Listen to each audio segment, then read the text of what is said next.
देश के सबसे बड़े सूबे उत्तर प्रदेश में चुनावी चौसर सजने में भले ही अभी वक्त है, लेकिन उससे पहले ही रहनुमाओं के सुर बदलने लगे हैं।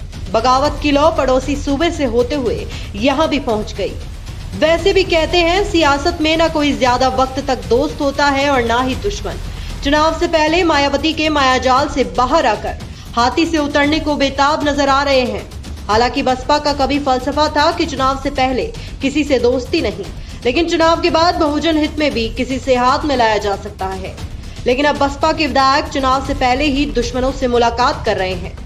दरअसल पंजाब में शिरोमणि अकाली दल से तो पार्टी ने गठबंधन करने में देर नहीं लगाई, पर उत्तर प्रदेश को लेकर ऐसी कोई जल्दी नहीं दिखती। लेकिन मायावती के सामने अब अपना कुनबा बचाने का संकट गहराता जा रहा है। मंगलवार को ही करीब 9 विधायकों ने राज्य के पूर्व मुख्यमंत्री अखिलेश यादव से मुलाकात की।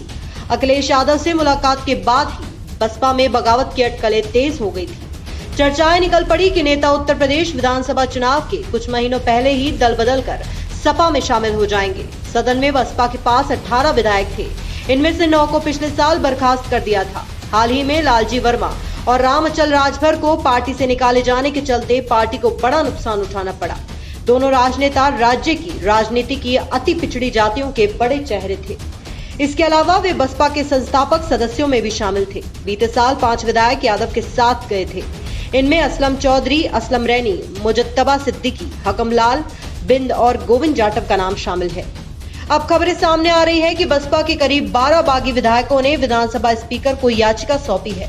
इसमें उन्हें सदन में अलग पार्टी की पहचान देने की मांग की है। कहा जा रहा है कि सभी विधायक समाजवादी पार्टी में शामिल नहीं होना चाहते। बहरहाल स्टेट गेस्ट हाउस कांड को भुलाकर माया ने 2019 में लोकसभा चुनाव अखिलेश यादव के साथ मिलकर चुनाव लड़ा था। उस दौरान सूबे में 15 सीटें गठबंधन के खाते में आई थी। इनमें से बसपा को 10 सीटें मिली थी।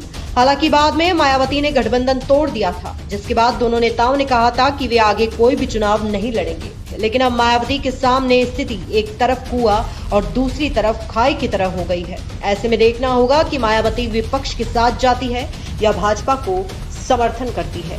Bureau report, the fact India.